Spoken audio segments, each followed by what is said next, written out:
Hey y'all, this is Red with Red's Power Maintenance, and I want to show you guys just an adjustable wrench here. This is a top HT-38. This is an adjustable wrench. It's made in Japan, made of chrome vanadium. Has a little ZG mark on it, whatever that means. As you can see here, it opens up to 40 millimeters, which is nice. That's quite a bit more than a lot of other adjustable wrenches. For instance, let's see here. I have this Kohler made in China, or made in Japan by Sankey, actually. This is a 10-inch adjustable, and we'll open this one all the way. This is a good adjustable wrench, but we'll open it all the way, and as you can see, this one opens to 30 millimeters. So 10 more millimeters on this, and here's the interesting part. These are thin jaws. It's got that thin profile there, and you might ask yourself, like, what? Hey, Red, what are you going to use that for? Well, I'm going to show you what I use it mainly for.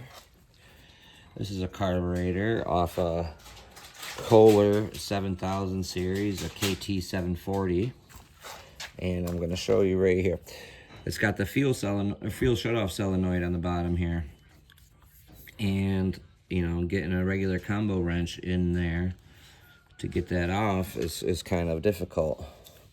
But this actually works really well.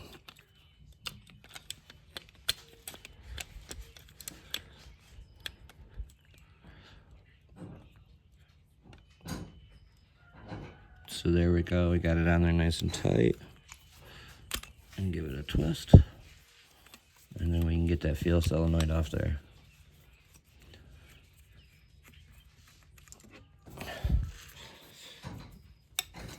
It's a little bit of a specialty tool. It's kind of nice that it opens really wide, and it's also nice that it's has the very thin profile jaws.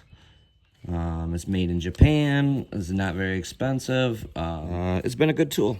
Well, here's that solenoid right here, and I want to show you guys how to test it. So I bust out my test leads by Lang, and all I'm going to do is hook one of the positives up so it's not touching the other one, and basically you just accomplish that. Something like this. I mean, you might not be able to see that it's not touching in there, but okay. Now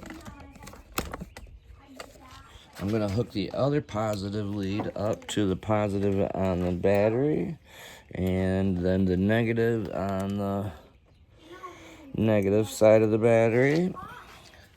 And then here we go. Without trying to cross these up, because they'll get spark, I just want to touch that other lead in there. So basically what you're seeing happening here is when there's power on it, it retracts, and then you shut the key off, and then it protrudes, and that basically that goes up and shuts the fuel off. And what that's doing is preventing a backfire. That's it. It's done. It's over. Thanks for watching. Hit that subscribe button. At 500 subscribers, I'm doing a tool giveaway. And it ain't gonna be no bull crap.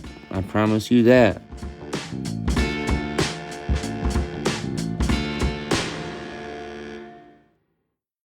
Be cool.